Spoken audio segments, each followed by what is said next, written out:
60 Minutes Rewind. For the city of New Orleans, Hurricane Katrina was not so much a sudden calamity as a slow-motion catastrophe. The whole country watched in agony as the floodwaters rose and houses, neighborhoods, and society itself began to disintegrate, along with the city's broken levees. 60 Minutes correspondent Scott Pelley's been in New Orleans this weekend looking into how much of what happened was natural disaster and how much was man-made and avoidable.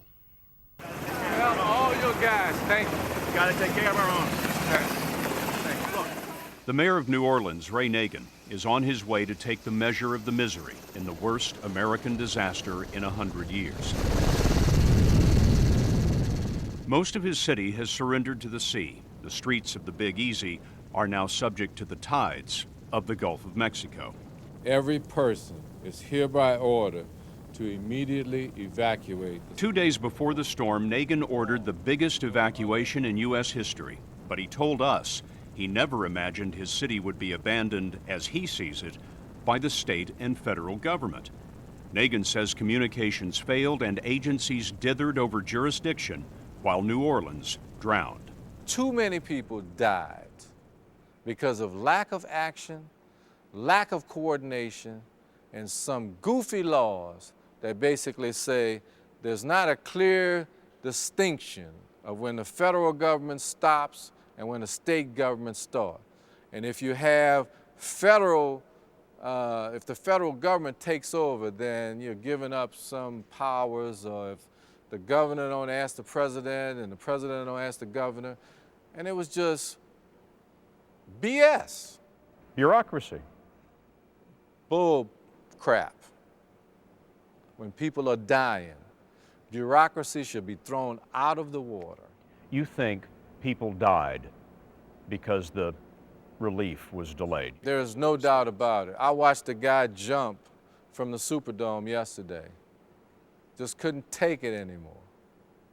We have 2 police officers that have committed suicide. They couldn't take it anymore. This is hell. And to have this happen in the United States of America, in the state of Louisiana, and to not have immediate response, regardless of the laws, is tragic. You know what the national response authorities would say? It's a disaster. It's hard to get stuff in there. It's hard to fly the helicopters and the trucks in there. Man, I don't want to hear any of that. This is a national disaster on U.S. soil. And if we can deploy troops around the world, if we can deploy National Guards in a confined area, this is a small city. It's about 500,000 people. We're not talking about taking over a country. We're talking about 500,000 people, and with all the resources that this state and this country has, it should have gotten done quicker. We met Nagin at his headquarters, this shattered downtown hotel with no power, no water. It's crazy, man, I'm telling you. He's a former cable TV executive with no political experience. He won a surprise victory in 2003. This week, holed up in the darkness, he lashed out on a radio talk show, saying that distant politicians were bragging about their efforts while his city descended into chaos. And they don't have a clue what's going on down there. They flew down here one time, 2 days after the doggone event was over, with TV cameras, all kind of goddamn, excuse my French, everybody in America. But I am pissed. On the radio show, you said that the people who failed to bring aid in here in 24 or 48 hours ought to go to hell. Well, I said they're going to have to account for that. And here's the issue, and here's what the nation needs to get ready for. They're seeing, you know, the starving people and evacuations and the lawlessness, and, you know, that's all entertaining. But let me tell you what's getting ready to happen. We're getting ready to drain this city, and then we're going to go and seek and find missions for dead bodies. And the body count is going to go up, and it's going to go up to a tremendous level. And then everybody's going to start to wonder that more people die because of the storm or because of the lack of response. And that's going to be the big question. Even now, some people remain trapped. There's some people up there by that blue. On our flight, Nagin noticed a man marooned and delivered the aid himself. When you were looking at your city from the helicopter today, Mayor, I had the sense that your heart was broken. You know, my heart is broken, and you know, it's a tough thing. When you see a city that you love so much, and you see it so devastated and so almost dead, and you wonder what the future looks like. I'm basically homeless now. Nagin says the nation still doesn't know how desperate New Orleans was in the hours of anarchy, the 3 days before the National Guard broke through. My police chief almost got kidnapped. He was trying to calm the crowd out at the convention center, and they basically got in the middle of a crowd, and the guys tried to basically take him as a hostage. I mean, there's stories that, you know, are unbelievable. Police officers crying, screaming over the radio, "I'm under fire, help, I'm running out of ammunition." My assistant police chief basically said that's the first time in 25 years he ever heard of a police officer in the city of New Orleans saying he's getting ready to run out of ammo in a gunfight. I mean, there's stories, people giving me babies, saying, "Look, take my baby, please, I cannot take care of it." You know, little old lady saying, you know, "Just let me lay down and die." I mean, you want stories? There's stories. You find a story on every corner when you walk in the dark, oily water downtown. It's strange to feel with your feet things you're used to seeing, things like curbs and flower pots. We were walking on Tulane Street when we came across an armada of airboats.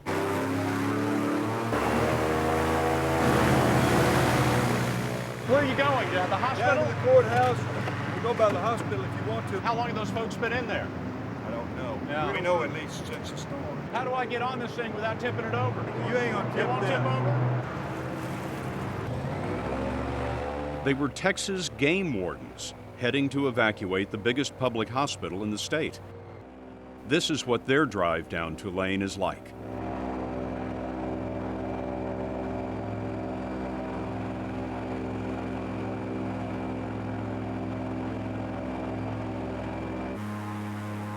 Here, the living have waited days for rescue, and the dead, of unknown names and numbers, wait in the debris still. Not a priority, not yet. We got to Charity Hospital as the last were loaded, and like the mayor said, here's a story. Hundreds of patients trapped for days without power. Dr. Peter W. helps run the ER. In the space of an hour and a half, we moved our entire emergency department up one full flight of stairs. In an hour and a half, we had over 50 critically ill patients moved up stairwells because the elevators are shot, gone. No electricity, no power, nothing to do it by. So we're using flashlights and then jerry-rigged ventilators, everything else to ventilate, breathe for people, and have the critical care capacity.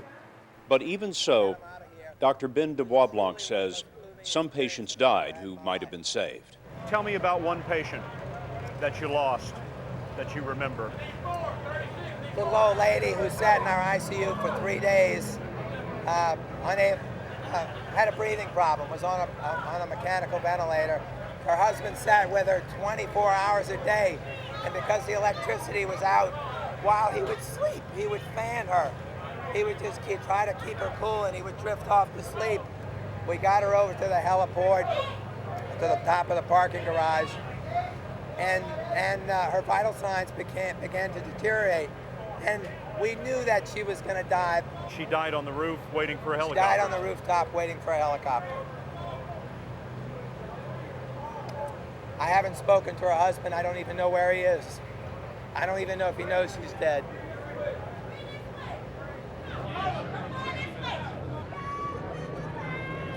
There is joy in rescue, but remember, most of these people have no place to go. Prisoners of the storm are now refugees. One face tells it all, relief, then regret, and a last look at her job for who knows how long. The final evacuation of the stranded is progress. A huge military rescue thunders through the city under the command of Lieutenant General Russell Honore. I want that on the ground so the trucks can go get another load. Yes, sir. You can make that happen? I can make it happen, sir. You the man. Yes, sir. He's a man the mayor calls John Wayne. This is a complex problem. It's called a disaster. Look up the meaning of a disaster. Sir, you understand the frustration that Americans felt all across the country when they were watching on television, people on their roofs, people at the convention center and at the Superdome for days. Oh, man. And people are saying, where's the Army? Where's the National Guard? Why is this taking so long? It took time to get here. And who on that first day knew the levee was going to break? We are blessed in a way that those people made it to the dome. The dome was a blessing? It was a blessing. What would have been the opposite of the storm? They all would have drowned. We would have lost a hell of a lot more people. A hell of a lot more people would have perished. Right outside this hotel, Yes. there are bodies floating in the water. Yes. And to people who say, you got to move faster, you got to do more, when are you going to get that cleaned up? You say what? Well, right now, I could either have these troops go do this or move the living.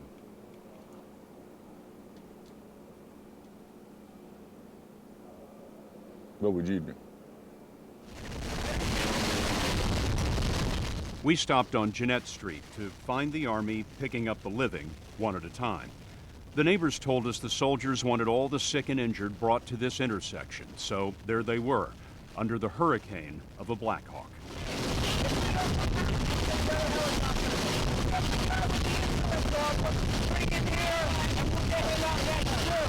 It was incredibly efficient, but the neighbors could be forgiven if they thought this might be the thing that would finally do them in.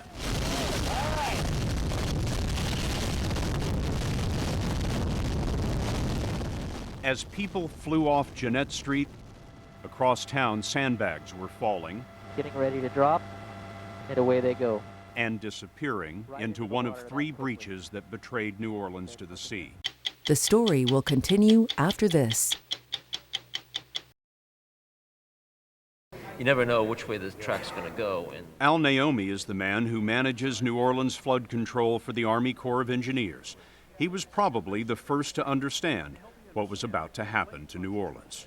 the flood wall is very unforgiving. It's either there or it's not. The walls were designed in 1965 to withstand a Category 3 storm. Category 4 Katrina pushed her surge over the top. It just was overtopped and the water started pouring over. The support for the flood wall failed and it just pushed out and toppled over, and that was it. What could have been done before now to prevent this from happening? I don't know. I don't think... You know this better than anyone. Well, yeah, but you see, there was not sufficient money or time to do anything about this. If somebody had said, okay, here's $1 billion, stop this failure from happening for a Category 4, it couldn't have been done in time. I'd have had to start 20 years ago. To where I feel today, I would have been safe from a Category 4 storm like Hurricane Katrina. Shouldn't this have been done 20 years ago? Sure, it should have been done 20 years ago. But, you know, what can we do about that? You have to recognize before we had Category 3 protection, we didn't have anything. On Friday, President Bush came to see for himself and ran into Hurricane Nagin. The president offered the mayor the first water he was happy to see in 5 days, a shower aboard Air Force One. When the president came, did you unload any of that radio talk show stuff on him? No, I didn't, but he was well aware of it. And I pulled him on the side with the governor. I said, look, that was uncharacteristic for me. But consider being in my shoes. What would you have done? And if I said anything disrespectful to the office of the president or the governor, I apologize. But tell me what we're going to do now. And what did the president say? The president basically said, Mr. Mayor, I know we could have done a better job, and we're going to fix it. President acknowledged to you that it wasn't handled in the best way? Well, he said they could have done better. You're pretty frank with the president. Well, the president asked me to be frank. I mean, he said to me, he said, look, I think I've been hearing a lot of stuff that may not be true. I want to hear from you. Tell me the truth, and I will help you. The truth about New Orleans is, incredibly, that the worst is yet to come. Once the flood walls are plugged, the city's network of pumping stations will start to drain the city. That'll take weeks at least. But before they can even begin to make the city livable, they will have to deal with the dead. Now think about this. Every house that's flooded right now, we have to go in and see if there's anybody in it, and God forbid, take those who didn't make it. Every building, every room. What are you going to find, sir? I think we're going to find a lot of people. Try to give me some sense of what you think the possibilities are in terms of the casualties. Well, let me put it to you this way. We think we evacuated 80% of the people in the city as it relates to this particular event. Do the math, that's 100,000 left. We've evacuated 35,000 people so far. Let's say there's another 15,000. There's 50,000 people unaccounted for. Which number you want to pick? 5%? 10%? 15%? I don't know, but I think it's going to be significant.